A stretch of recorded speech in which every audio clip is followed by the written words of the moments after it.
ફરિયાદ એફઆઈઆર દાખલ થયેલી હતી, જેમાં માનનીય સીપી સાહેબ તથા અધિક સીપી સાહેબ રાજકોટ શહેરનાઓની સૂચના હતી કે આરોપીઓને તાત્કાલિક પકડવામાં આવે, જે અંતર્ગત ડીસીપી ક્રાઇમ સાહેબ પાર્થરાજસિંહ ગોહિલ સાહેબ તથા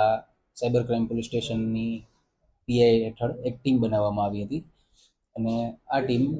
જણકાટ સાહેબ પીઆઈ જણકાટની ટીમ આ આરોપીને શોધમાં હતી. એ દરમિયાન જ્યારે ટેકનિકલ સોર્સિસથી તપાસ કરી તો જાણવા મળ્યું કે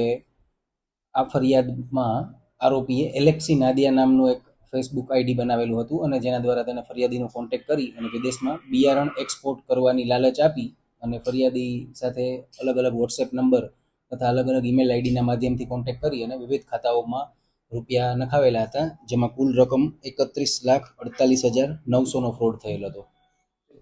જ્યારે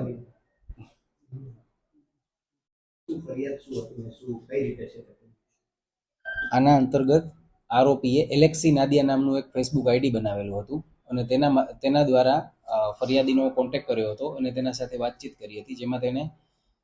ફરિયાદીને લાલચ આપી હતી કે વિદેશમાં બિયારણ એક્સપોર્ટ કરવાનું હોય, જેની જવાબદારી ઇન્ડિયા લેવલ પર મને સોંપાઈ હોય અને એમાં તમને પણ કમિશન મળશે. તો આ રીતે એમના સાથે વાતચીત કરી અને અલગ અલગ વોટ્સએપ નંબર તથા બીજા આઈડી થ્રુ તેમને વિશ્વાસમાં લીધા અને જણાવ્યું કે આ પ્રકારે વિદેશની કંપનીમાં એક્સપોર્ટ કરવાનું છે અને જેમાં તમને કમિશન રૂપે લાભ મળશે. તો આ પ્રકારની જે ચર્ચા ચાલુ હતી, જે દરમિયાન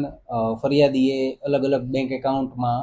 રૂપિયા ટ્રાન્સફર કરી અને બિયારણના ઓર્ડર કરેલા અને એ રીતે કુલ ઘણા ઓર્ડર બાદ એમની પાસે કુલ 31,48,900 રૂપિયાનો ફ્રોડ કરવામાં આવેલો હતો. ત્યારબાદ જ્યારે ફરિયાદ દાખલ કરવામાં આવી તો